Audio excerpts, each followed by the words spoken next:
If you're still struggling with consent, just imagine instead of initiating sex, you're making them a cup of tea.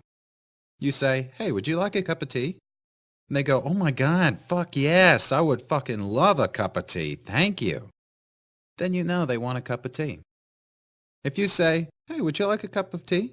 And they're like, I'm not really sure.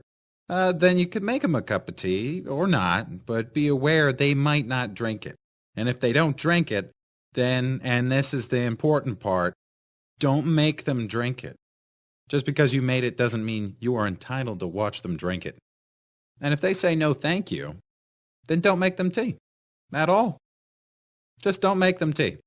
Don't make them drink tea. Don't get annoyed at them for not wanting tea. They just don't want tea, okay? They might say, "Yes, please. That's kind of you." And then when the tea arrives, they actually don't want the tea at all. Sure, that's kind of annoying as you've gone to all the effort of making the tea, but they remain under no obligation to drink the tea. They did want tea, now they don't. Some people change their mind in the time that it takes to boil the kettle, brew the tea, and add the milk. And it's okay for people to change their mind. And you are still not entitled to watch them drink it. And if they're unconscious, don't make them tea. Unconscious people don't want tea. And they can't answer the question, "Do you want tea?" because they're unconscious. Okay, maybe they were conscious when you asked them if they wanted tea. And they said yes. But in the time it took you to boil the kettle, brew the tea, and add the milk, they are now unconscious. You should just put the tea down. Make sure the unconscious person is safe. And this is the important part again. Don't make them drink the tea. They said yes then, sure, but unconscious people don't want tea.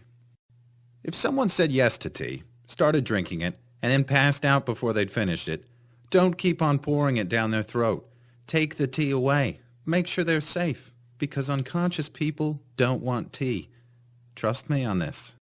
If someone said yes to tea around your house last Saturday, that doesn't mean they want you to make them tea all the time.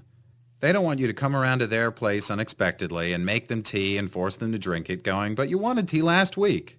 Or to wake up to find you pouring tea down their throat going, "But you wanted tea last night." If you can understand how completely ludicrous it is to force people to have tea when they don't want tea, and you're able to understand when people don't want tea, then how hard is it to understand it when it comes to sex?